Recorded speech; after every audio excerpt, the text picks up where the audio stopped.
Good afternoon, everybody. Welcome to the CTD webinar, AT and App Support for Executive Function, Middle School through Post-Secondary.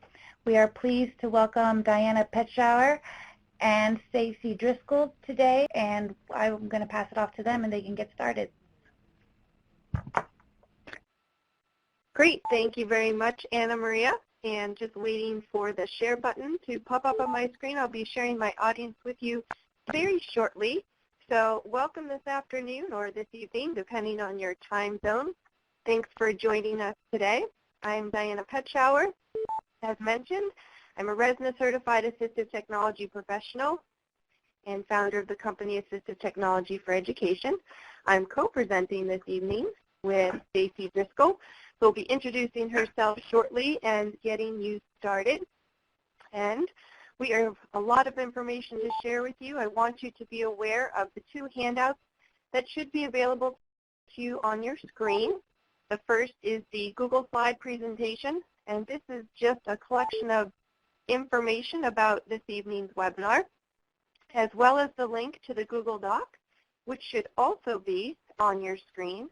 The Google Doc handout, it will look like this, the Executive Functioning App Matrix. And Stacy and I will both be presenting this afternoon on apps and assistive technologies from this handout. We won't have enough time certainly to address all of them, but it's a phenomenal resource for you to refer back to and for you to have saved in your Google Drive for any resources that you need after tonight's training. There will also be an evaluation at the end, certainly question, survey, and evaluation at the end. Please make sure that you take time to fill that out. Webinar is certainly free to you from CTD, Center on Technology and Disability, and we certainly love your feedback to know if you appreciate webinars such as this one or what other types of training you're looking for. So we are going to get started. Again, just a little background about Stacy and I. We're assistive technology professionals. We travel throughout New England as well as nationally for assistive technology assessments and training, professional development workshops, and larger workshops. We will be at ATIA next week with some of our other consultants.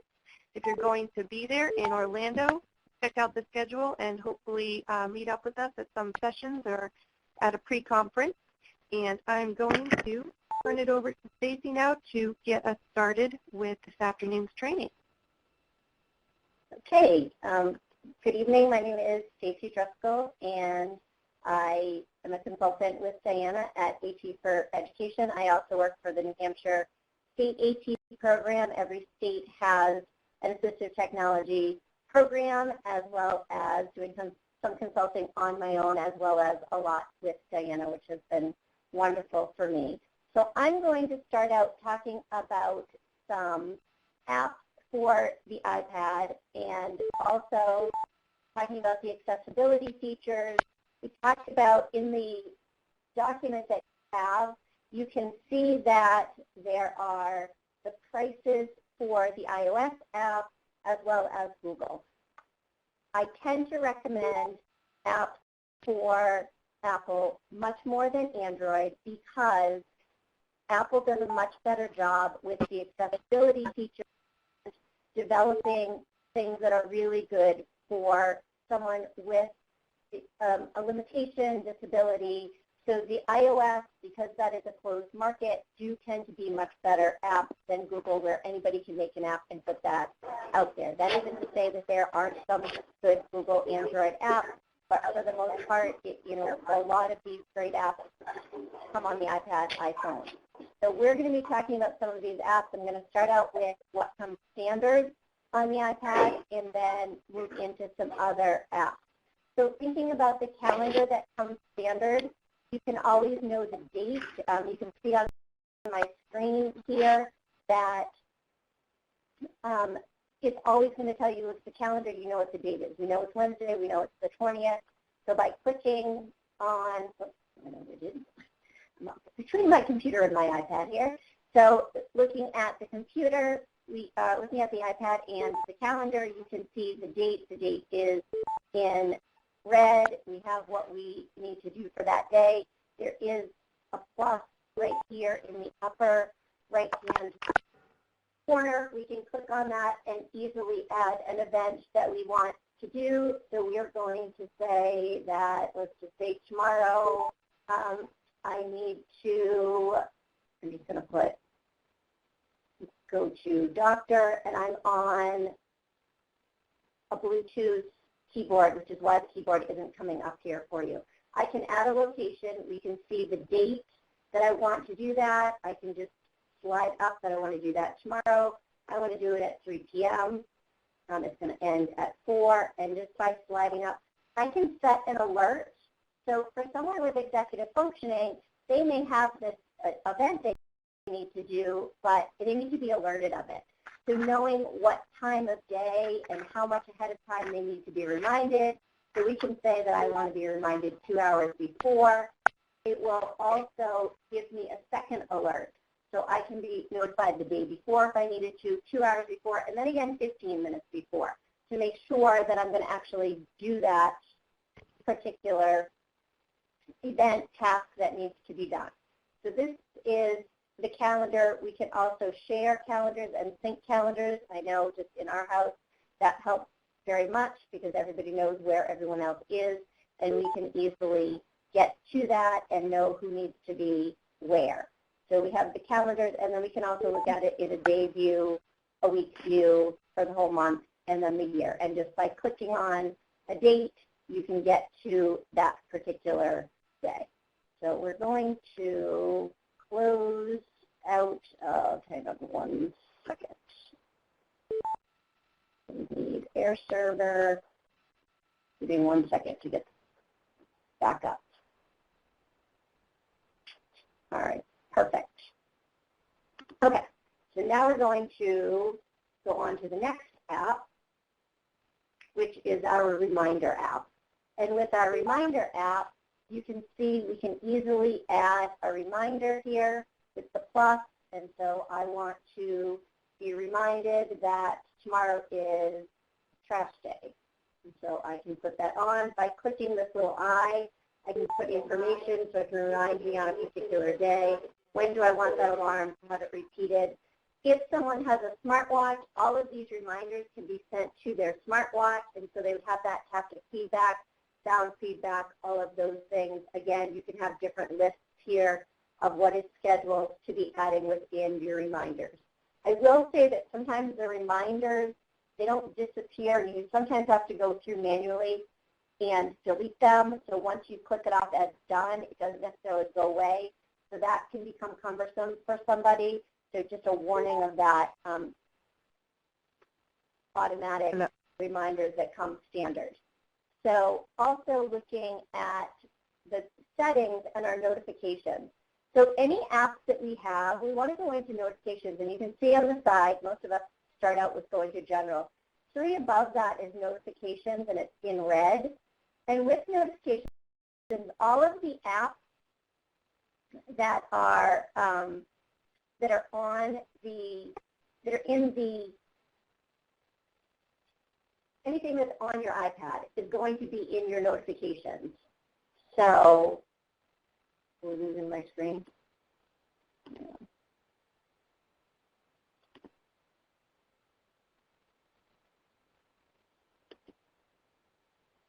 Okay, so they're all going to be in your notifications. So by going through and looking at the app, we're going to look at the app 3030.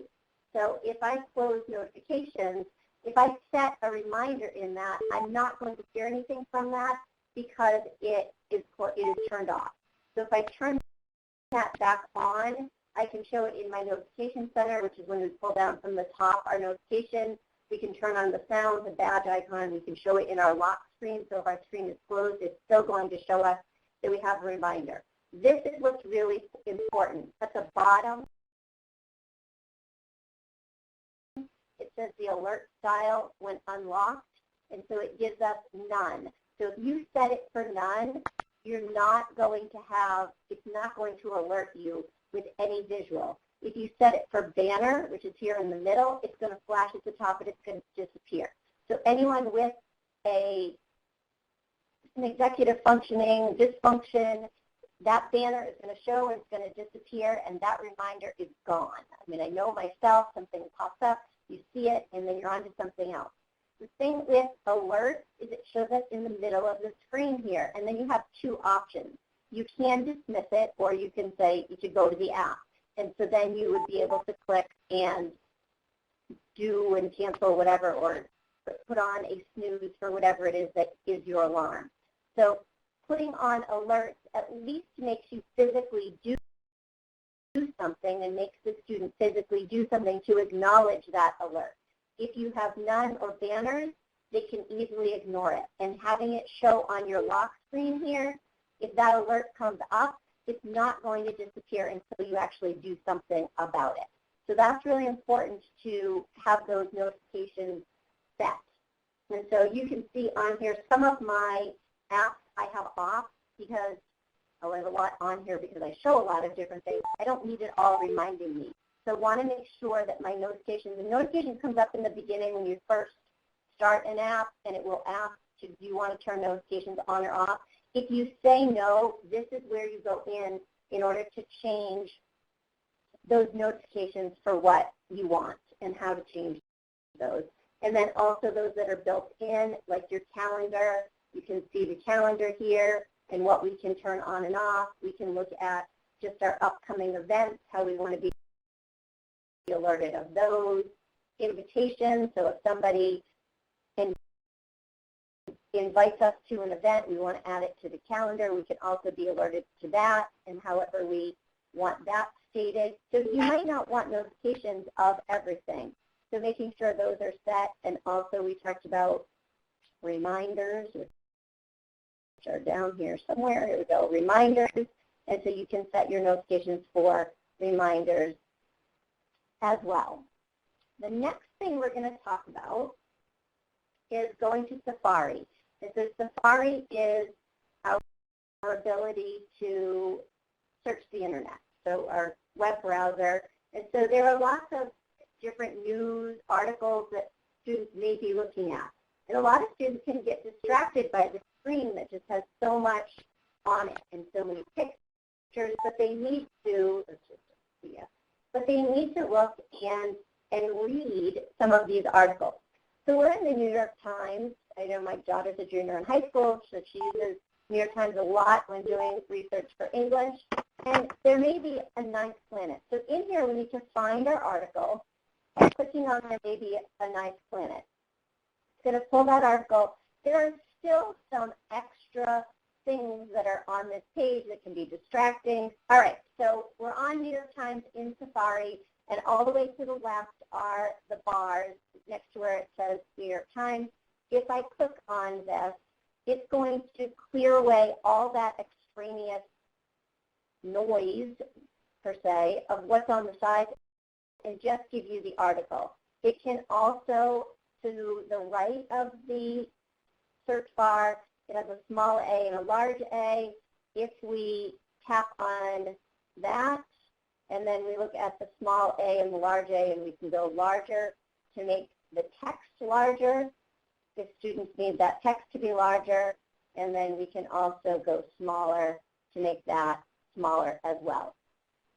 So there are some options there to help students get rid of all that extra noise that they may have while trying to read an article. And that works on anything that those four bars are at the top. It will take everything out around them. The next thing that is also built in is the notes. And so with the notes, we get our screen, and then so it saves our notes. It will also sync between devices, and then we can add a new note. We're in a new note. I'm going to turn my external keyboard off so you can see here the on-screen keyboard. And so I can type, and I can say, this is a, and you can see that within this, there's now word prediction, so that I can actually just tap on the words, and that will give me some choices in order to make those sentences. We can also change tapping the two A's here, whether we want a title, heading, bulleted list. We can also make check marks, so if we need to check things off and make a checklist.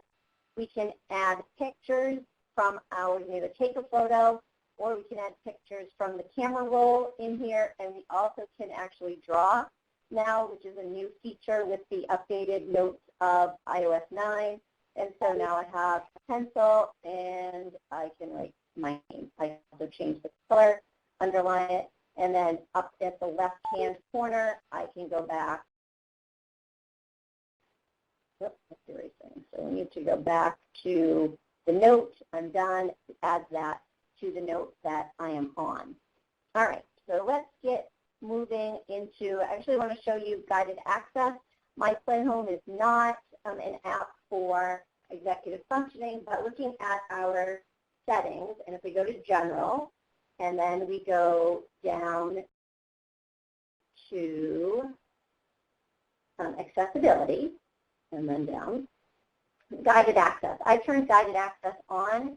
Guided Access locks someone in a particular app. They can't go out of it. It also can set a time limit, so you can actually set a time that you want, so much time for that to run. So you can set it to be a shortcut, which would be a triple click. So we're going to go into My Playhome. I'm going to triple click, 2, 3. Guided Access is started, so it gives me 2 minutes. I wanted to change to 1, but apparently it has it going in here. And so it has been set for a timer to show on here, and we can actually play the lights out in this app going through, and we have it on nighttime mode. There we go. We're in the day, and so we can close the shades, and a child can play with this particular app, and then at the end it will give them a 30-second warning, and it will say that, give them a little ding, 30 seconds are left, and then it counts down of how much time is left for them. You can get out of this with a triple click, 2, 3, gives you a passcode, you put the passcode in, and then you can either resume or you can end it. The hardware button, so if you want to actually set it so that they cannot change the volume button, that they cannot go to the home button for that sleep and wake, you can change that. You can change the touch of what parts you want to block out for them to see, and then my time limit here, you can set it here for as long as you want. You can turn the time limit on and off. So if you don't want to set them for a time limit, you can leave that off, and then it would just have them locked in. And so if I hit resume, it will give me back the 4 minutes and set it running. So we're going to move on. Set it as ended. Okay.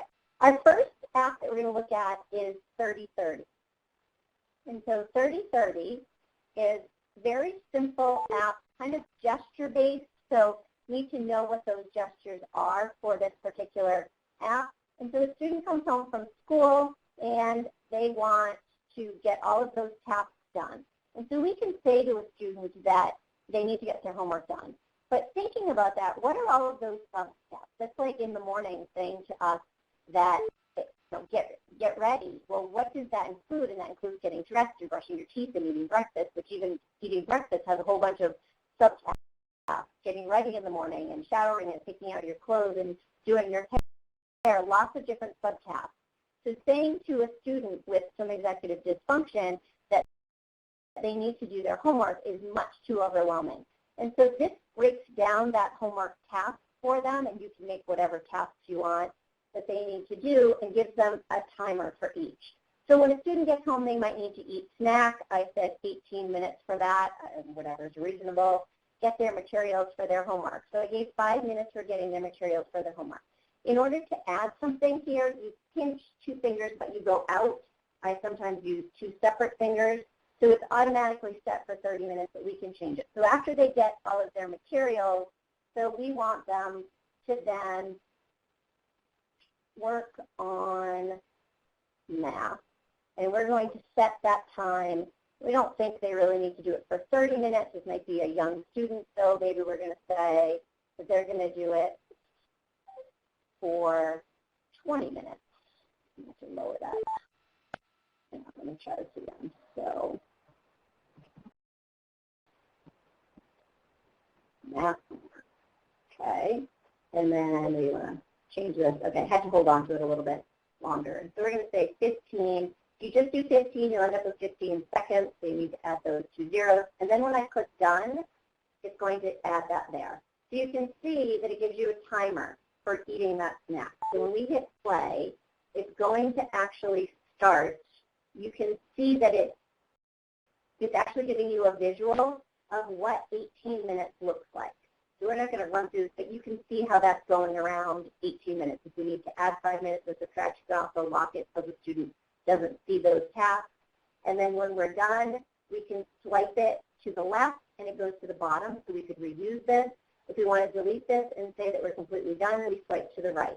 So we're going to say we're done with that. It goes to the next step, which then gives us 5 minutes. And so we can just hit that and it's going to start counting down there. And again, they can see the visual. So we're going to go out of 30-30. We're going to go to ChoiceWorks, which is one of my favorites. And so, a little distorted on my screen. I'm not sure if it is on your screen. So this actually comes portrait, not landscape, on your iPad. This is the schedule that is here. And I'm going to turn on my speakers. Hopefully we won't get any feedback so that you can hear what this sounds like. So it will actually read the schedule for you. Hi, nighttime, schedule, first I need to eat dinner, take a bath, put on pajamas, brush teeth. Okay, so I just stopped that. It goes through. We can set a timer for any of these tasks that we need, and then after we're done, All done. we move it over. So this is kind of childish. It comes with all of these icons. It sets it up very easily. It reads it all in this child's voice. But we can also add our own. So I made one for planting flowers. And it actually has my voice, and I recorded my voice doing this. So My schedule, first I need to. first we are going to collect tools. Next we are going to find a good spot. So we are going to dig a hole. My schedule, first I need to. First we are going to collect tools. Okay, trying to stop it. There we go. Okay, so you can see that anywhere that I added my voice, I cannot change it for the beginning itself, but then as I move these over, All done. it's going to have my voice. It's going to say all done in the built-in voice as well. There are schedules, waiting, and feeling. So for waiting, we're waiting for how long and then what we can do after. And then there are also feeling books. So the feeling books are the green. And so when I am upset and what I can do, and then what the choices are there. And it will also read this aloud. Okay. All right. So hopefully we won't get any feedback there. I turned off my. First then, visual schedule also comes with some built in, and then you can edit on your own. So in this bottom right-hand corner is the settings here. And if you want to be editing it, you need to turn on edit here. If you do not turn on edit, you won't be able to be editing anything. And sometimes you're trying to do something. I was stuck once, like, why isn't this working? And it was because I had it on. I think I had it on edit when I was trying to just be running it. So be careful of that. There's also a lot of settings here. You can print out a schedule. So if you need that to be a backup for a student, you can also share the schedule via email. Oops, so you can share the schedule, and then I just need to click on it in order to share it. And then looking at showing different timers if we want it to or not, and then also looking at labeling first then if a student needs that as well. So we're going to look at morning school routine. And so a lot of the different ways that we set up visual schedules are all on here. So we can just have one item at a time. Looking across the bottom, we can go from using one and knowing what the next item is. We can have a list of everything that needs to be done, and we can scroll up to see the rest of them. We can actually have that digital envelope as opposed to the physical envelope, and then when we complete something, we can put it in the envelope, and then we can also move things over like we would with a Velcro board as well. And then within this, I'm going back to just the single, we have the items. We can set a timer on here. That would, you'd have to have editing on in order to set a timer, whether we want it to be checked off or not. And then we have our timer here showing exactly what the next thing and then how much we have set for a timer. So a ton of great things that you can do with this app. The ChoiceWorks is like $6.99. This, I think, last I checked, was like $12.99. But just the ability to actually print those out and have a backup as well as being able to share those are great resources. Now we're going to look at Ada Reminder. A lot of students, a lot of people need to hear their voice. And so you can actually set a voice reminder. So by clicking a voice reminder and then, okay, we've set a reminder. We're going to do our math homework. It's telling us, because I had that notification, it popped up. So we're kind of back to 3030. We're going to close that so that it doesn't continue. So we want, if we want to record something and do a sound reminder, so we're going to set the reminder. Bring home your English binder and your math book so that you can complete homework page 59. Okay, so the 12-second clip, and then we can hit next, and it's going to say, is this a one-time reminder? Do we want to do it all the time? This is a one-time reminder. It's a homework reminder. We want the sound to be the voice. So what I just said is going to be the reminder. I can set the time for it, a pre-alarm, post-alarm, snooze. We can show it in the calendar or not, and then we can set it for a time to say that, and then that will say that aloud, and we can save it. And so that's going to actually pop up, and we'll be able to listen to that reminder in the next 5 minutes. Do is an app that personally I use all of the time, and I have it on my iPhone, and it's connected to my iWatch. And so anytime I have a reminder, that reminder just, I have the sound on my watch turned off, it just taps me a little bit,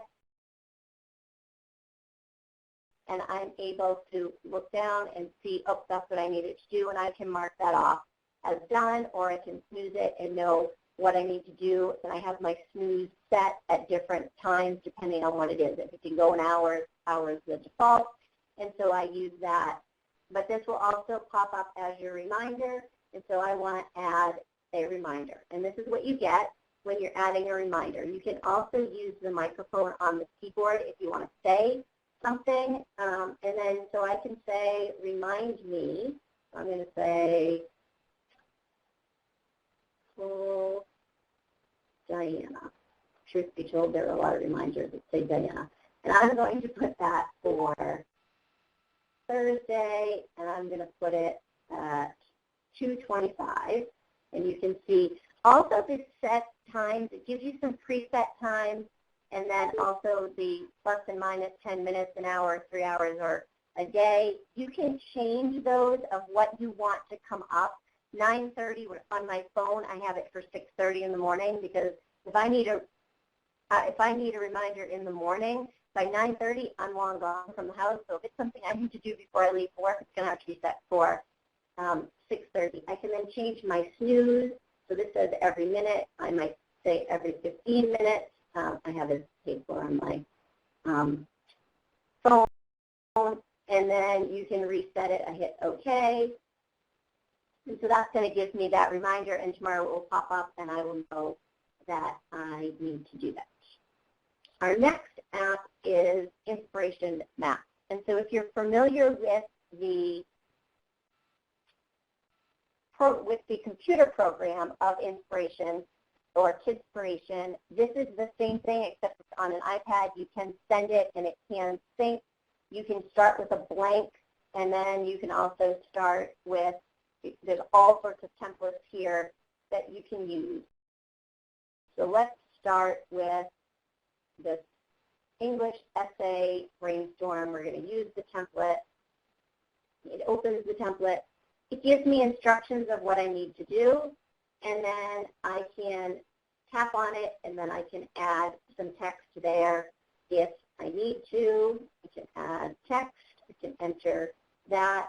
With the arrow, I can move around and add another circle onto that. What I really like, and a lot of people really like about the inspiration, is the ability. There's all sorts of pictures in here that we can add, and then we also have the ability to turn it instantly into an outline. So just with that click, you can see in the top left there's an arrow to go back, but there's also the circles.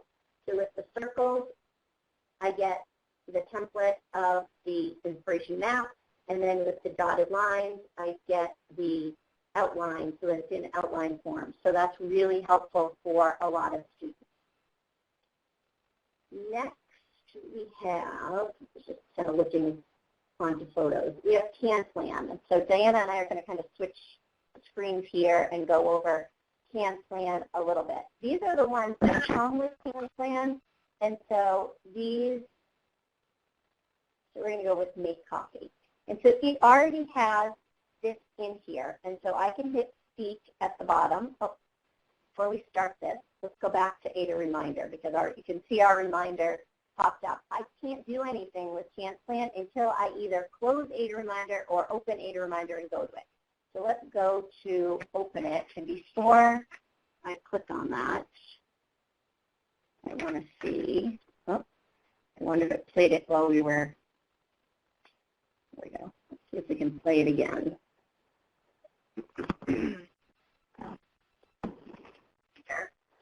Bring home your English binder and your math book so that you can complete homework page 59. Okay, so you can see that that voice reminder is still there. I'm sure that that played when I still had the speakers off, which is why we didn't hear it play. So now we're going to go back to CanPlan, and we're going to make copy. And so we can hit Start in the bottom right, and it will go through. It also allows us in the bottom left to go back, and it gives you the directions that are written, and then you can speak it. No coffee cup, cold water. Okay, and then we can go forward.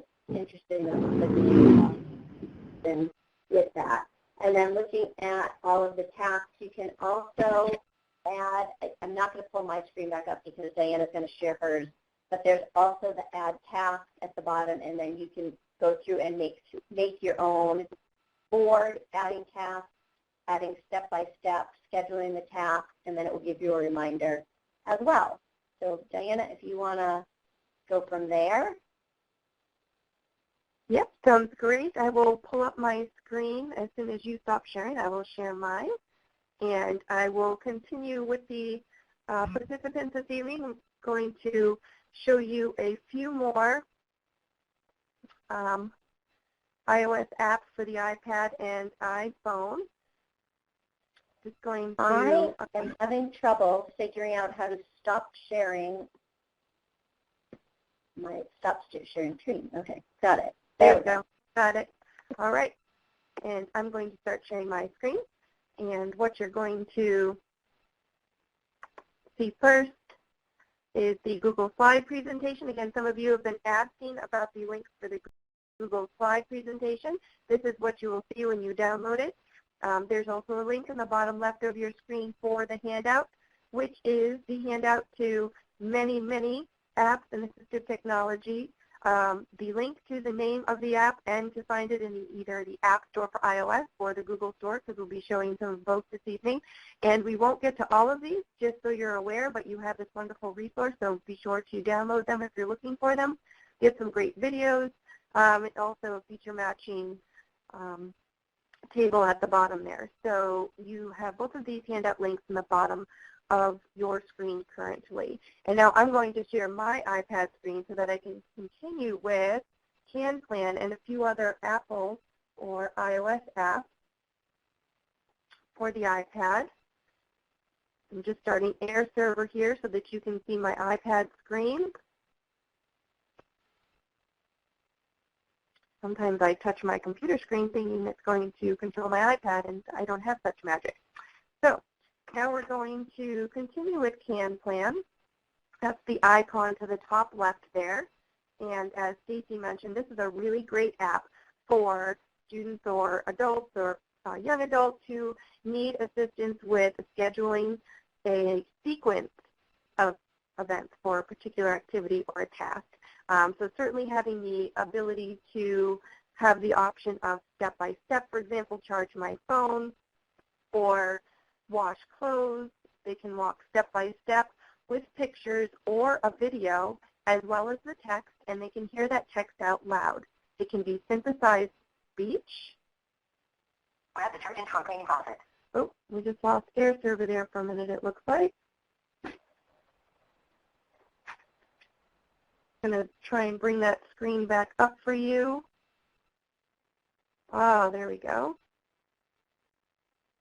Hopefully everybody can see my iPad now. Sorry about that. It disappeared on me, for example, second there as well. And the other great thing about CanPlan is that you can certainly schedule your own activities.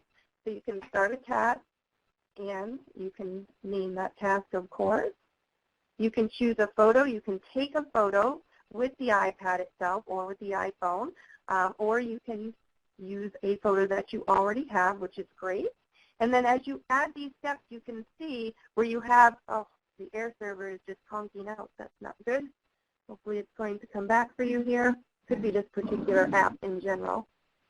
We may need to move on from CanPlan if it's crashing my air server on you. So just so that you're aware, because I don't want to waste any more time, in CanPlan you can set your own voice. You can have your own voice recorded for the reminders, and you can take video clips if it's better than a picture for those step-by-step, or you can have the synthesized speech to talk the steps out. And it's also great because you can set a particular time in the day that is going to pop up and say, don't forget to wash your clothes, or don't forget to do this activity at school, or don't forget to do this activity at home. And then when you open it in the reminders, it's going to start that sequencing of events right there within the app, which is really great. So CanPlan, a wonderful app to check out. Another app that I want to show you is called Tools for Students. That's the icon to the top right of my screen right now. Tools and the number 4 and then Students. And there's also Tools for Students 2. So I'm showing the first one, Tools for Students. 25 graphic organizers, some you're very familiar with, I'm sure. Main idea, cause and effect, KWL, compare and contrast. And this is, again, the option to have a digital graphic organizer for the student to fill in on their iPad. A lot of times, students or adults with difficulty with handwriting, we offer them graphic organizers. We offer all students graphic organizers. That's wonderful. But many times if we offer them a paper graphic organizer, it's just as difficult for them to fill that in. So why not offer the option of a digital graphic organizer? And certainly with the iPad and the accessibility settings, there's so much that's available to them. So of course they could type into this graphic organizer with the on-screen or an external keyboard. Many of you who have attended previous webinars or trainings of ours know that there's now third-party keyboards that you can download. You access them by tapping on the globe once you've downloaded those keyboards. So it's no longer just the Apple iPad keyboard that you have access to. You have word prediction keyboards. So your students who have a difficult time with typing full sentences, whether it's just spelling, fine motor, etc. You also have things such as swipe for students with physical disabilities. So a lot of times your students with executive function needs also have other needs, and it's nice to have the option for these other keyboards for them to be able to use. I'm just going to get back to the typical keyboard here, and also built in is that microphone. So the built-in voice recognition in the iPad is wonderful. I can hit the microphone, speak my words, and speak my answers into this graphic organizer. You can add details. In the top right is your option for sharing. You can email this to the teacher, print it out certainly, save it to Google Drive. Many schools using Google Drive, adults and young adults using Dropbox. I use both of them personally and professionally. So the work that you do on the iPad with these students is not stuck on the iPad. always a way to get it off, hand it to someone, or turn it in digitally. So that's tools for students. There's also tools for students too, which is 25 more graphic organizers, and the second one has a blank template for you to create your own, which is really great. Going to show my homework now. My homework, the icon says my homework. It has a little pencil hanging down there from the blue. My homework is an option for a digital agenda.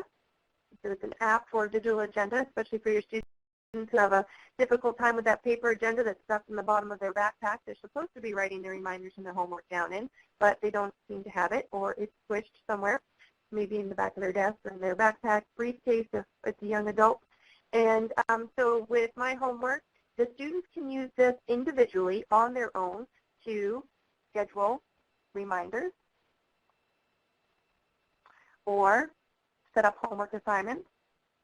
They can check them off when they're due, or when they're done, I should say. So you can see at the bottom here, they can choose completed. Very easy to set a new homework assignment, mark it complete, etc. They can see what's coming up this week, today, next month. And it's also a great app if teachers want to get on board and use this. So teachers can go to the Teachers app, and then they would be able to send out announcements to all of their students or just a couple of those students and have it show up automatically in this app, which is really great. And the students could obviously connect with the teacher in that way to find out if there's any homework assignments coming up. But it's also a great digital agenda for students to use on their own, even if their teachers aren't on here, just for seeing and planning out and scheduling those assignments. The next one on my list to show you is called Notability. That's the icon right there in the middle of the screen. It looks like a half a pencil and a half of a microphone. Really like Notability for students to have the independence with note-taking. So many times our students who struggle with note-taking have someone taking notes for them and have the option of handouts being given to them or notes being given to them, copies of notes being given to them. And oftentimes, especially my high school students and my college students that I work with, they'll tell you that they're not reading those notes from someone else. It's difficult for them to decipher the important information, and maybe that person's not writing down what's important to this student. So giving them a tool to be independent with note-taking certainly is great. What I like about Notability on the left-hand side, you can see that you can send up for classes. You can change the schedule very quickly and easily, and you can add a new folder in the top left just by tapping on the plus sign. Create subject, and we can create our CTD class very quickly and easily. If we wanted to edit these folders, we just tap Edit, hit the gear next to the class that we want to edit. We could rename this. This is also where we can color code it. Color coding is great, especially if you also have color-coded binders going along with this. Done editing, and now I'm in my CTD class. I know I'm in it because you see that folder swipe over, and at the top of the screen it says CTD. If I was in history, it says history at the top. If I was in math, it says math at the top, and you can see the little folder icon swipe over. I'm in my CTD class. I want to take a note. To the top right, I just tap on that little icon with a pencil and note paper, and now quite a few options open to me again. With the wrench to the top right, I can choose my paper. Organizing my notes is great, as well as having some color-coded background sometimes for our students, whether or not we want lines, thicker lines, or smaller lines. Graph paper for our math class, again, larger graph paper if needed, or just blank paper. The other benefit to Notability, there's many benefits, but another benefit is the option to audio record. So it's audio recording as I'm taking notes, as the teacher or instructor is presenting, which means that now the student can choose to type their notes, and they don't have to type everything that's important, or they can handwrite their notes. You can change the color ink, the thickness, many options here. So they could handwrite if they wanted to. Certainly if it's math, they can be following along. If they were graphing, they would have graph paper up, for example. And teacher says something important they don't know how to spell, but they're going to go back to it. But they're getting it all in audio, so they're going to be able to go back to it later. They can certainly highlight things that are important. And if they make a mistake, the eraser is there. Very quick and easy to get rid of a mistake. The plus sign has even more bonuses to this app. Take a photo and pull it in. Take a photo of that homework and pull it into here. Take a photo of that worksheet and pull it into here and be able to write or type on top of it. Take a photo of that giant graphic organizer on Greek mythology that the teacher just wrote and you don't want to copy and bring it into your notes. So many benefits. Web clips, stickies, really great app. I'm going to stop the recording, and just so you can see that you could go back later and play the audio.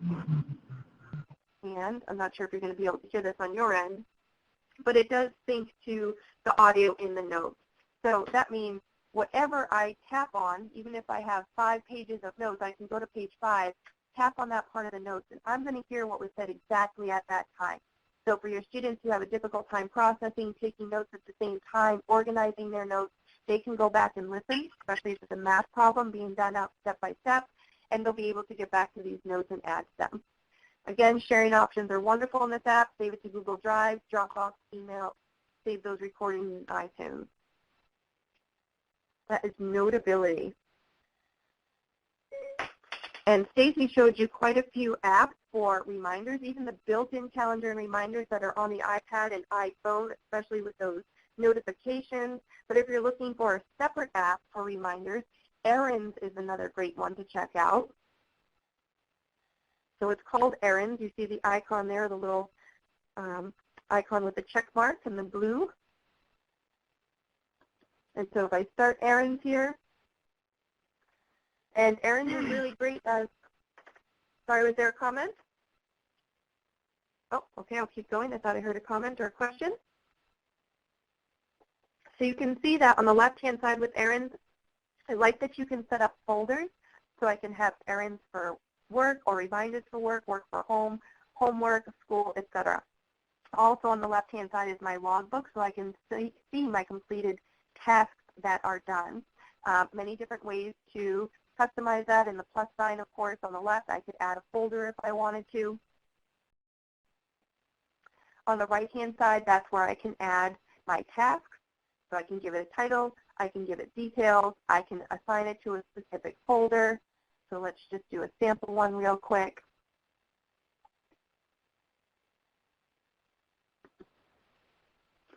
And now you can see I could put my notes as a checklist. I could add a photo if I wanted to, due date and time, alert.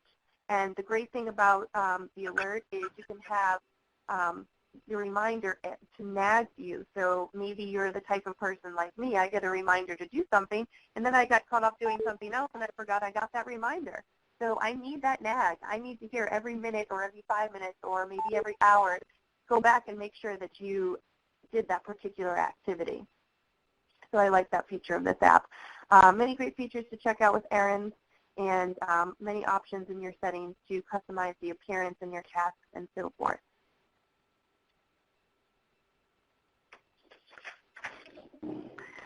So now we are switching gears. I'm going to stop reflecting my iPad. So those were all iPad apps. And I'm now going back to my laptop, my PC. And I'm switching gears from iOS and iPad apps to Chrome apps and extensions that might be beneficial. So for those of you who may be new to Chrome, at the bottom of my screen there, I'm just going to go to a website in Chrome. This is our website here, atfored.com. Feel free to connect with us.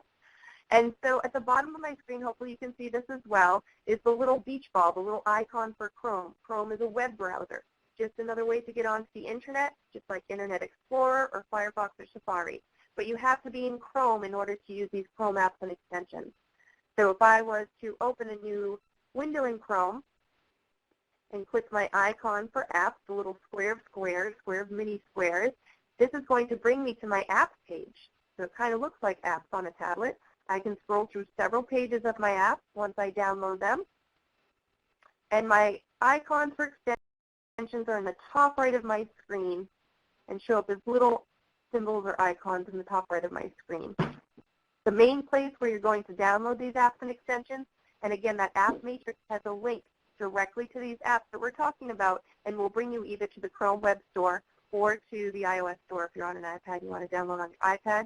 So these Chrome apps and extensions can be downloaded on any Mac or PC, any laptop or desktop, as well as those Chromebooks that your students may be using, and some Android and Windows tablets, as well as the Surface Pro.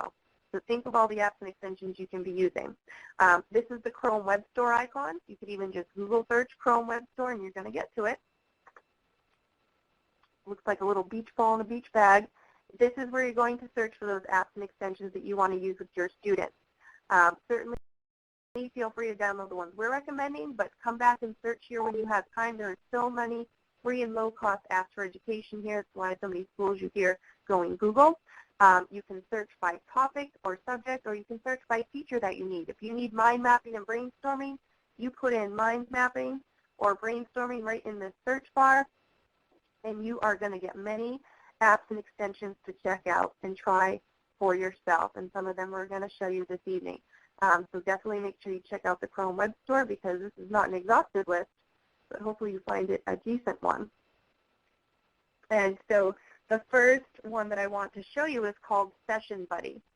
And so you can see at the top of my screen, I have many, many tabs open. I have so many tabs open. I have websites open. I have my calendar open. I have my slide presentation. A lot of times, students and adults, many times when we're on a computer, we have so many things open. And then we have to shut down real quickly, go to the next class, or shut down and go to a meeting, or shut down and walk to the next place on campus. And we want to be able to get back to all these tabs we had open. Now, if we're using our own device, sometimes that's easy to do if we put it in our settings, for those of us who know how to do it. But a lot of times, students are going from one Chromebook to another, or one computer to another, or going to the library, and they want to be able to get back to all these things that they had open. And so the way to be able to remember this and do this is to use Session Buddy. So Session Buddy is the extension that I downloaded in the Chrome Web Store.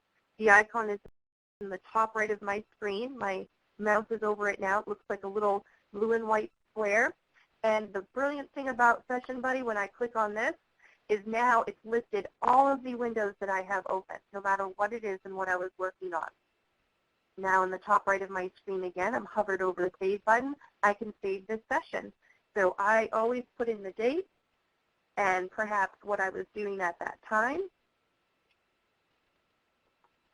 And then I click OK. And now you see to the left here, I have my saved sessions. So now I can go home or go to the next class or to the grocery store and come back. And when I reopen my Google, I'm going to go to my Session Buddy, and I'm going to look for that saved session, and I'll be able to click on any one of these links to get back to what I was doing at that time. Really, really great for organization and for memory, and for students to keep track of those things that they were doing and those websites they were on. The next one that I'm going to show you is called Connected Mind. I'm going to show you Connected Mind and Lucidchart. So again, on my main apps page is where I have my apps downloaded. Now, apps and extensions, you get them both from the Chrome Web Store. Often I get asked what's the difference between them. An app is a standalone. You click on it, it launches, it does its own thing. An extension, which are the tiny little icons to the top of my browser here, many times they affect the website that you're on or what you're doing. So they're an extension of what you're doing. Again, they both are being downloaded from the Chrome Web Store, same place. They just act a little bit differently, and they're going to show up in a different spot. So Connected Mind, little icon here, it looks like a head in the brain with all those synapses connecting. Connected Mind, when we click on this app, is a great app in the Chrome Web Store for mind mapping and brainstorming. You can start with a blank page, of course, add shapes, and what else I like about this is that you can add pictures. So if students are researching a particular topic, they're going to write a paper, maybe they save some images first to their pictures, and then if they do that brainstorm and they want to map out how they're going to write that paper or do that project, they can use images instead of shapes. And a lot of students are really great visual learners, and that's a nice feature for them to be able to do. The other one that I wanted to show you, and again, if you search for mind mapping or brainstorming in that web store, you are going to get so many others that you might find even better than these. So these are just suggestions. This one is Lucidchart for Education. I have a lot of teachers that love Lucidchart.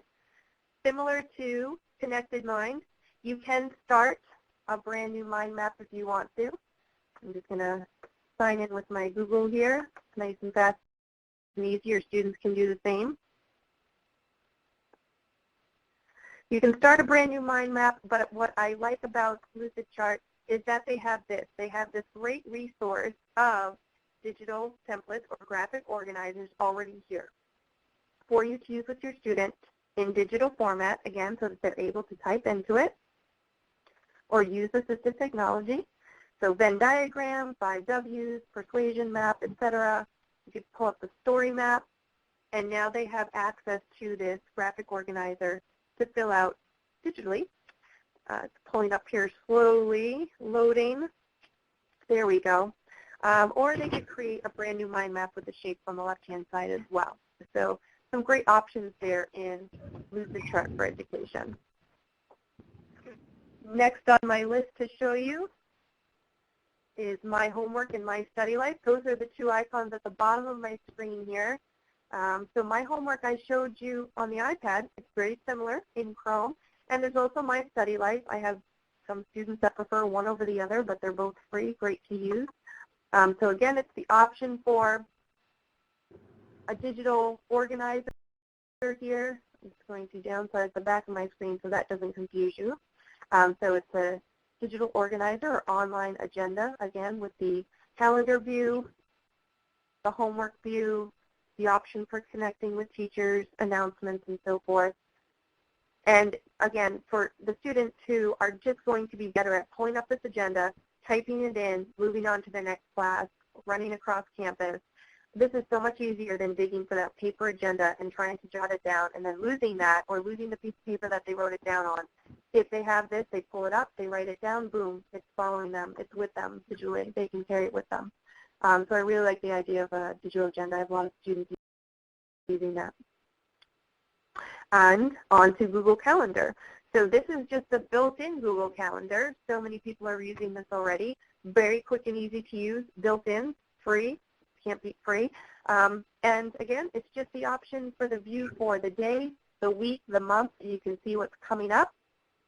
You can just view the day if you want to, or the week. Setting appointments, very quick and easy. You can edit the event. And when you edit the event, this is where you have the options for where is it going to take place, a description, color coding it. I love that you can color code Google Calendar. And also if you want to add any guests. So many times for perhaps middle school students, when they start to use Google Calendar, it's nice for them to add guests such as their teachers if they're going to be invited to a meeting. And likewise, teachers can invite students or set reminders and invite the students, and then it's going to automatically pop up on their calendar. So maybe they need a little learning time to learn how to use Google Calendar, and it's going to start off with the teacher inviting them to meetings or inviting them to reminders, and then it's going to end up being the student setting those reminders on their own individually. To-do list. And I'm just going to open up a new window to get to here. So going back to my apps again, these are my Google apps, and I want to show you the one called To-Do List. And again, don't forget all of these are listed on your handout with a link to get to them in the description. So here's the icon here for To-Do List. I like this one in particular because it's so simple. It's just a nice, clean, simple interface for students who need simple or adults. And so it's like sticky notes, but better. And you can create a new list just by typing it at the top and hitting create.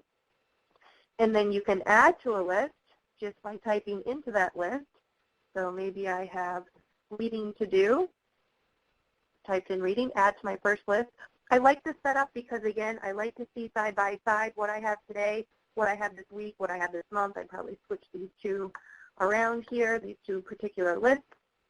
So for a student who needs help with that planning, what's the most important to prioritize? What do I have coming up this week and what do I have coming up this month? Maybe one of the lists is after school for after school activities. You can check it off after you've done it. You can move it in priority. So prioritize what's next, and of course you can delete it off your list when you're done. So again, something to remember, these apps and extensions, they follow the student's Google account. They follow the Google login. So if the student is using these tools at school on a computer, and then they go home and they have their own laptop or their own Chromebook and they log in, all of these are waiting for them. It's linked to their account. It's really great. They go to a public library and they log in, all there, friend's house, etc. I really like Chrome apps and extensions because of that flexibility. They don't have to have the same device with them. They can access it on any device from any location, and it follows their Google account. Something important to know is that these additional apps and extensions in Google Chrome, they're not going to work on the iPad. So stick to the iPad list that we gave you for the iPad, and Google Chrome apps and extensions, I call everything but the iPad. I like them for Chromebooks, for laptops, desktop, Surface Pro, etc. Next one on my list to show you is called Strict Workflow. So again, a student needs to be doing research. They need to be focusing on their research or writing their paper. And with Strict Workflow, it is essentially that. It is 25 minutes of strict, I'm just going to go into the options so you can see this, 25 minutes of strict work only, and then a 5-minute break. And you can see here that you can set the websites. They already have some great suggestions already in here. Addictinggames.com, definitely want to block that. Facebook, YouTube, perhaps maybe not YouTube. They might be using that for research, but that's a tough one to call. But you can see, you can set the list of websites that you want to block. So if they're working, they have to work for 25 minutes. If they try to go out to one of those distracting websites, it's going to say, oops, get back to work. You know, you're not allowed to go to that website right now. And then they'll get a 5-minute break, and they can restart it again after that session ends. I think so many people can benefit from this. Adults benefit from it, young adults, etc. When you really want to stay focused and you know that you're a person that will get distracted, Strict Workflow works great. One of the limitations to Strict Workflow is you can't change the amount of work minutes. It is set to be 25 with a 5-minute break, just so that you're aware of that. And the only way to stop it once you've started it is to disable the extension itself. So it's strict for a reason. One-click timer. So I have my icon for one-click timer in the top right of my screen here. This is an extension that I downloaded from the Chrome Web Store. You can see when I click on it, it's a great big visual timer. I can set it for up to 60 minutes. I'll put it on 3 right now. So it will run in the background. It is an audio timer. And then I can continue doing my work. You see it's counting down for 3 minutes there. We're going to hear that in 3 minutes. Hopefully you'll be able to hear what that sounds like on my end, on your end as well. But it's a nice, pleasant sound. It's not a foghorn or anything, but it does alert them auditorily as well as visually that the time is up. So great for transitions, great for planning. 5 more minutes. We're going to work on this before you go on to the next activity. And again, if you are in that Chrome Web Store and you search for timers, you're going to find many options. I have another one here on the right side of my screen, Progress Bar Timer.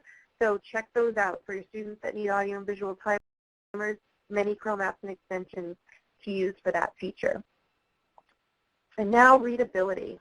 I'm going into CNN to show you readability. CNN is one of those websites your students might be going to for research, and they're going to pick in articles. I'm just going to scroll down here. And let's see, we don't want to read anything too depressing this evening, right? So let's keep it light. Monster storm on the way. That shouldn't be too bad. Let's see who's getting snow. So when a student is researching or an individual is researching, and automatically, there we go, all these wonderful ads that we are so interested in watching and videos popping up, distracting us, and we just want to read this article and take the important information from this article without all the distractions and clutter. So readability is that icon to the top right. Many of you may already be using it or heard of it. Another person or individual or company, somebody who's joining us tonight mentioned Clearly by Evernote. I love Clearly. I have that as well. But unfortunately, we were just told that Evernote is no longer going to support Clearly. So it's still another option right now. I just don't know how long they're going to support it for, but another great free option indeed. This one is readability. You click on readability and you have these options. You can read it now, save it for later, or send it to your Kindle. So some great features here. We're going to choose Read Now, and you can see it's cleaning up this website for me. Look how beautiful that is. So now I just have this nice, clean article to read and focus on. I don't have the videos. I don't have the ads or distractions. To the left-hand side, I have options for font. This is great for all individuals and students if you want to make the text font bigger, or if you want to have nighttime mode for high contrast, which is nice as well. Even for our students who may be low vision or just easily distracted, that's a nice feature. And the option to share, send, or download this article or print it, and of course send to Kindle.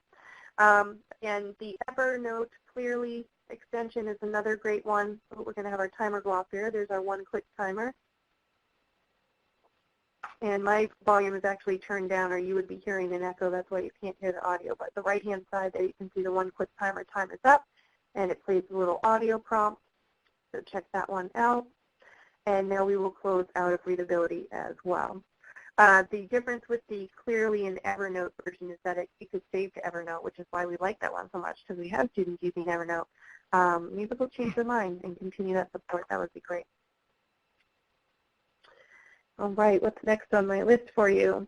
Oh, my list is up, and I'm going to stop sharing my screen because I'm going to switch back over to Stacy now so that she can talk to you about some smartwatches. Okay, so on your matrix, there's a section, page 7, that has smartwatches and has information about the Apple Watch and the Pebbles Watch. I've prepared 2 videos to show you about each of those. And the Martian watch is another watch that I have tried out. It's really large. I have tiny wrists. It definitely, for a man, it would be much better. I have played around with it, haven't really worn it because it's just too big for me, but know a few people who have it and really swear by that. The Revive is not a watch, but it's just a reminder. So it just, students who may need to get back on track, it will randomly just vibrate for them to kind of click back to what they need to do. You can see that Louise Perez's Tips and Tricks, that is an iBook.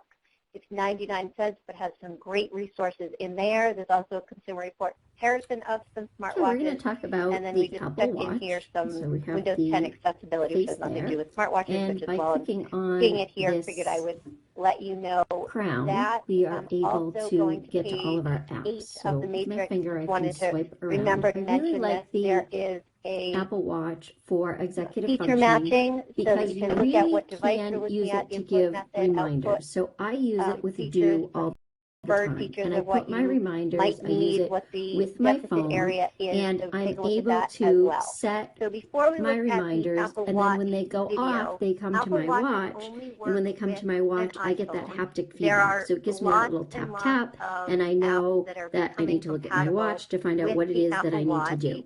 and I can snooze it right from really the that watch can as give you well, that, or I can that dismiss it. ability I to have can those reminders. also We talked about it when I talked about Do, those reminders that go right to your wrist. mark it as done. So if You I've can done have it, the I can volume also turned mark it on as and off. You done. still have that Within the haptic Do app, you feedback. can You set have it the so ability that to it even will respond, have your mail and text, everything coming so right that to it your watch. You will can turn on and off what you want coming to your snooze watch. at a So if certain you amount have of students, time. you So it could can be turn off that hourly, their it can be text every 10 messages minutes, and email are things not like coming. that. I can The also watch, within the knowing Do that app smartwatches set it right all from my app need if I a want to hit a smartphone reminder. to So I'm trying to keep my work with fingers them. out of your way. So So I can you hit would this need plus. an iPhone to work with the Apple Watch. So Nolan, if you can show that video, that would be great. Remind me to take out the trash. I hit done. I could have just put take out the trash. It gives me that reminder. My automatic set is for 6:05 p.m.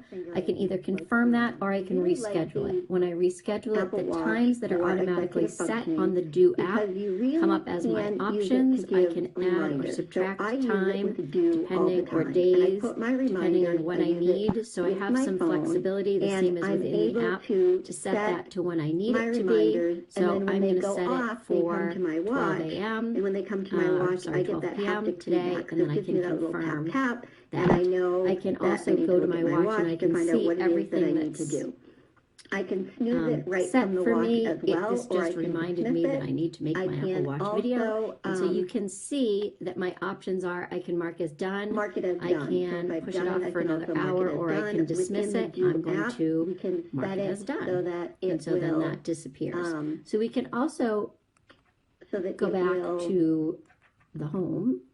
snooze at a certain amount of And time. when So we it can slide be hourly, down, it this can be gives us every no 10 minutes, notifications, but if we things have like that. notifications I of can also, emails get within the sent Do app, to the set watch. it right from my app if I want to My hit the text reminder. messages get sent Keep to my the watch, fingers even out my of the way. Facebook messages Hit this get plus. sent. So lots of notifications. We can also set alarms from here. So we're from swiping up from the bottom. I have the Remind option, me my ringer is to off. I can find my phone just take out by the trash. pinging my phone. And you'll hear my phone in a second I here. could have just put take out the trash. So we It found gives the me that phone. reminder. I can If my also swipe. It automatic gives me my set is activity for the day. 6:05 p.m. Gives me the I can temperature, either gives me confirm my that or I calendar. can I've set it reschedule of what I When want to reschedule see, it, the times that what are is automatically set on the overdue, Do app and what I come need up to as do. my So I can options. check I those can out add or as subtract well, and then time, as well as my heart rate. depending So I on have days, those depending on what I listed need. So I have some flexibility as well within for the that app. homepage. Set that to I when also need it can to set a be. reminder So and I'm use gonna set Siri. it So just by for pressing 12 this, a.m. Or sorry, 12 p.m. today, set an and then I can alarm confirm for that. I can also go to my watch and I 2:30 can p.m. see everything that's set for me. This just reminded me that I need to make my Apple Watch video. 2:30 so you p.m. can see that my options are I can mark as done. I can So it's push setting it off my for another alarm. hour, or It I gives can me my dismiss alarms, it. I'm going and it to shows when mark I it as done. scroll And so up then that that 2:30 disappears. p.m. there we can is an also alarm set. So lots go of ways back that we can to use that for home. executive functioning.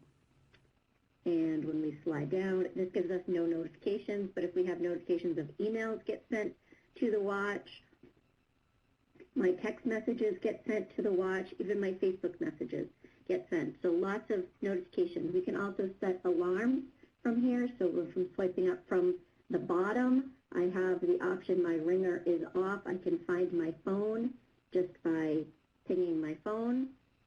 And you'll hear my phone in a second here. So we found the phone.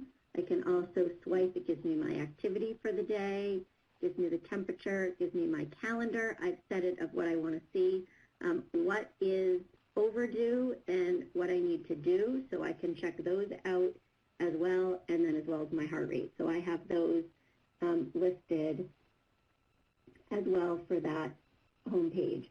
I also can set a reminder and use Siri. So just by pressing this, set an alarm for 2:30 p.m.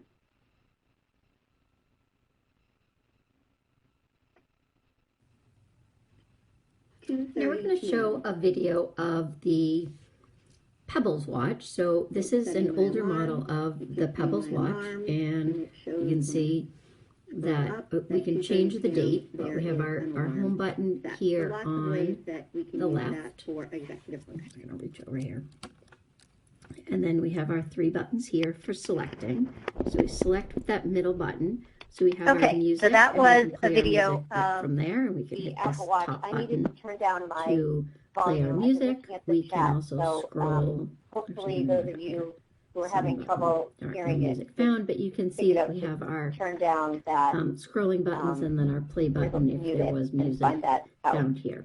So, And then to go back, we go from the remembering that left with a and it goes smartwatch, back. you do need a Now we can go to smartphone notifications. There for aren't it to currently work, any and notifications. then You can go get the back Pebbles here. Watch. So this We have is an alarms. older version of the Pebbles Sorry. Watch. The newest one is the Scroll Pebbles down Time. to alarms. And I'm going to click on we're alarms. going to We see have some this alarms. We can working. turn them on The Pebbles and Watch off. will work with So if both we an click Apple on and an the Android device. It is 12:37 also p.m., run it says sensor. off.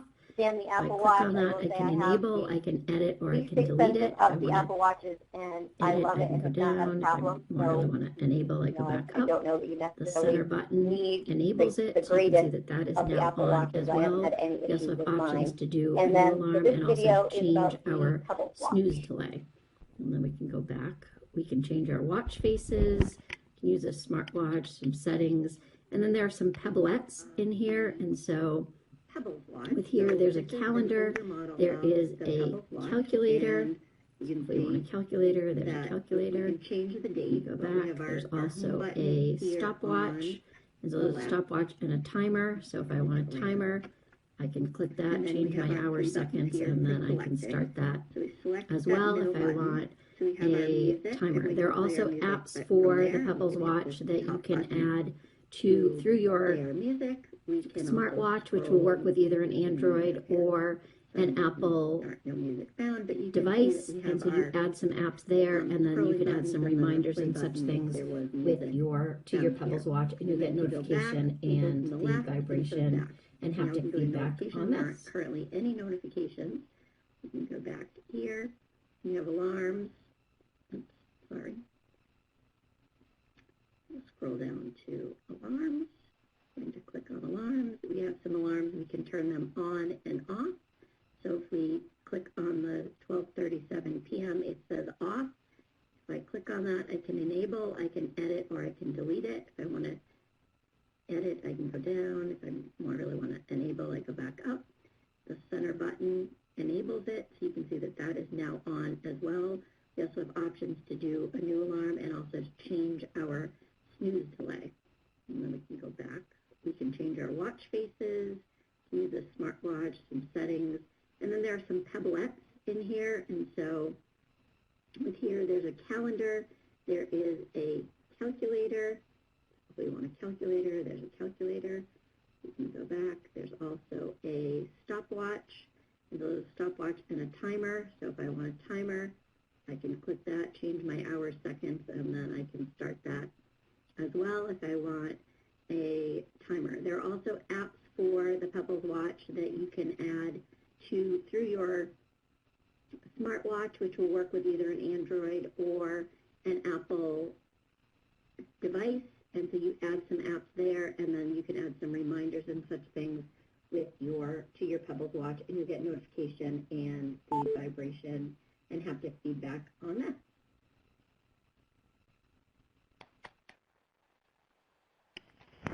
Okay, so you heard me say that this can be with both Apple and Android, also remembering that what I showed was what is from standard with the app, with the Pebbles Watch, and that you can, just like the Apple Watch, add many, many apps that comes with Pebbles. And so if you look in whichever you have, Android or Apple, if you look in the App Store and look for something of Pebbles, it will show you all the different apps that you can download and that would then connect with your watch. So, Diana, you want to continue?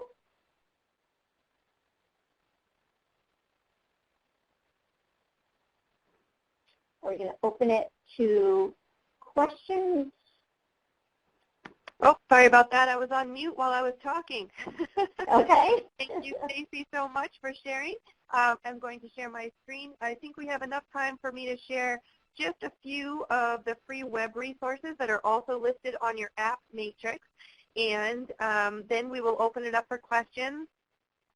Before I show you the free resources, just because I was scrolling back to get an idea if there were any questions while I was presenting. When we present, we can't see the chat at the same time, just so that you are aware in the audience. So I was asked to compare Session Buddies, which kept track of all your tabs, to OneTab. So OneTab is another option for that extension.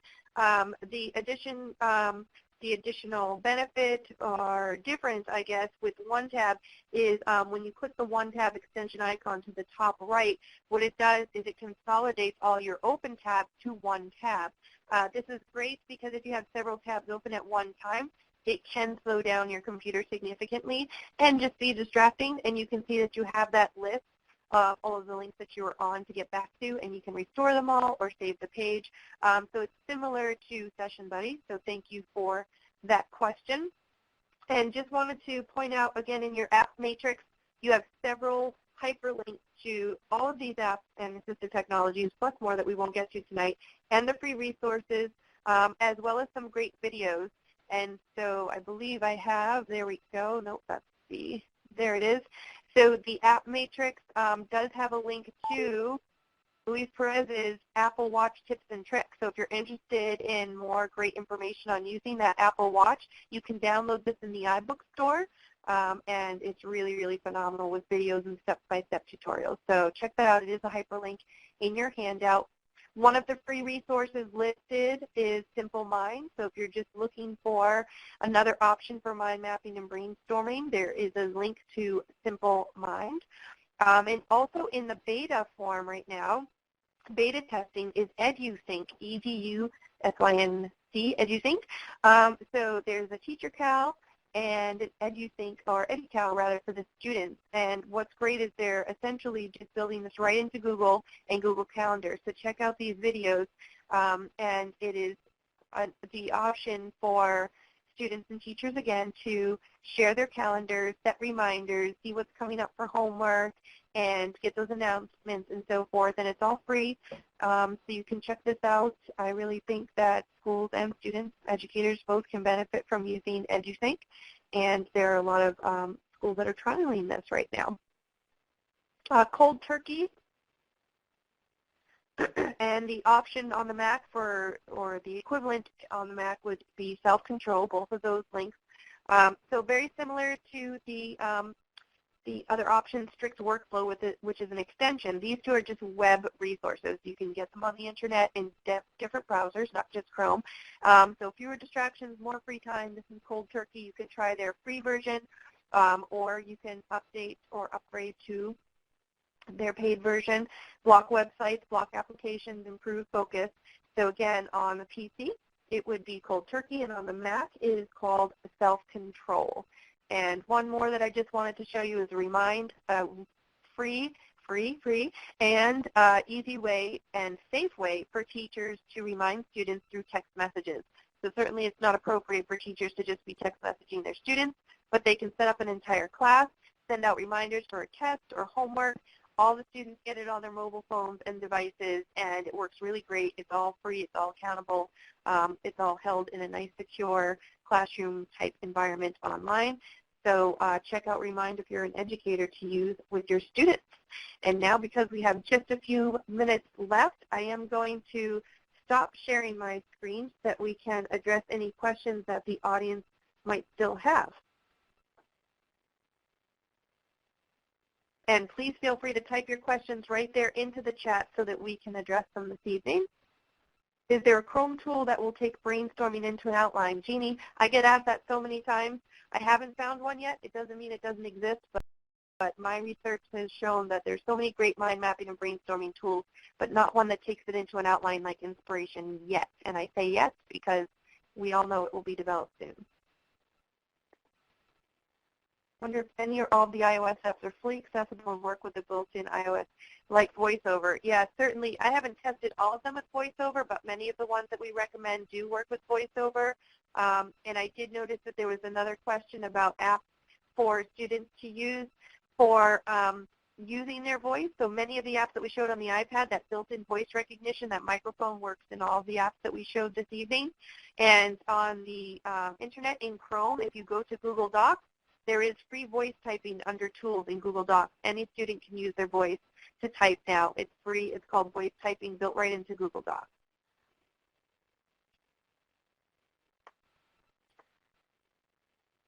Is readability or something like it available for Internet Explorer Firefox? There are some add-ons that Firefox has. I don't particularly research the ones that are available on Internet Explorer Firefox. So tonight was strictly about Chrome and iOS, but maybe somebody out there in the audience who's a participant uses Firefox or Internet Explorer add-ons more than me, and Stacy might know as well.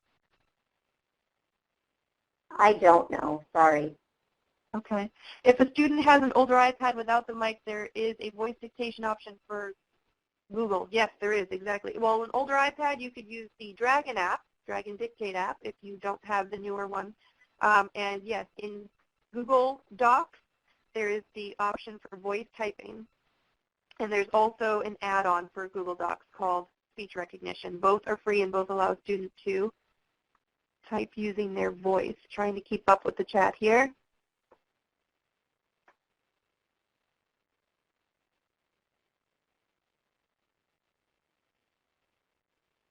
And Guided Access has been all along since the iPad 2. So even with an older device, you still should have guided access. And is there an app that allows a student to add notes through voice input or typing for a paper? So essentially, again, if they're using the iPad, anything that you're using to write notes, whether it's Notability or Google Docs or Microsoft Office Word app, all of those will work with the built-in voice recognition in the iPad. If you have an older iPad, you would have to use another external app like Drag and Dictate and then copy and paste. And if you're using Google Docs on a Chromebook or on a Mac or PC, you just open up a Google Doc, click on Tools up in your toolbar, and choose Voice Typing, and your student will be able to use their voice to type.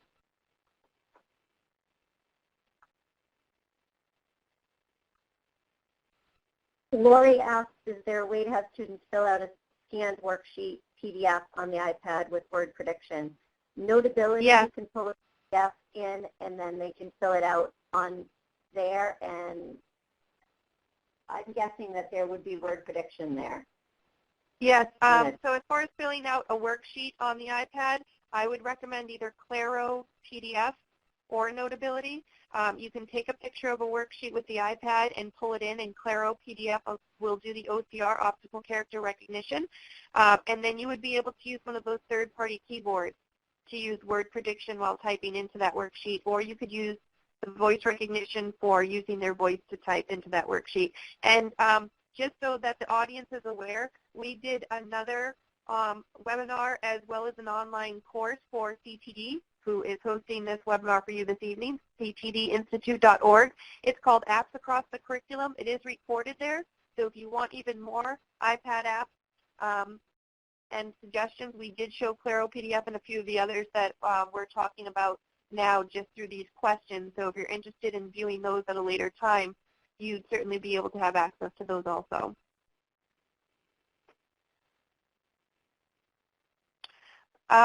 Try FastFig.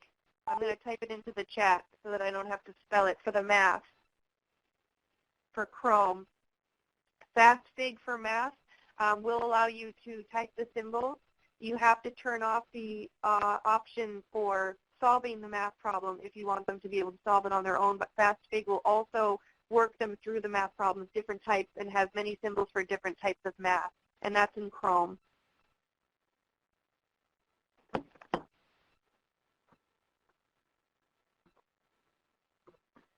So also adding the website.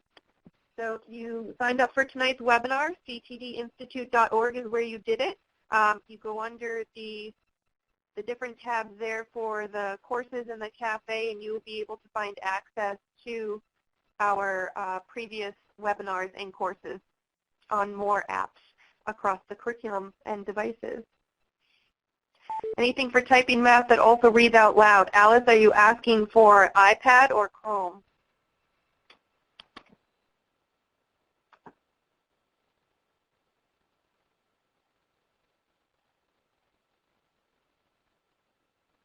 Thank you, Jackie, for adding that link. And yep, Claro PDF in the App Store. Thank you, David. That's the one for worksheets. iPad that reads Math ML. Math paper is great. Yep, absolutely. Thank you, Jody. Math paper and Mod Math on the iPad, and use the built